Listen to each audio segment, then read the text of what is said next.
Welcome to our two video. This is on compressing a PDF. You might want to do this when using a ChatGPT plugin and it says the file's too big.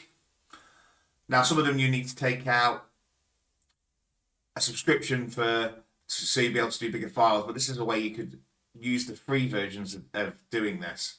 So if you come over to ilovepdf.com, click here, compress PDF, select the file, do the sample file there, click open, and then over on the right, you can choose the quality of the compression, string compression, and compress PDF. And then you'll find that it's done. If you want to know more or anything else we can help you with, please like and subscribe.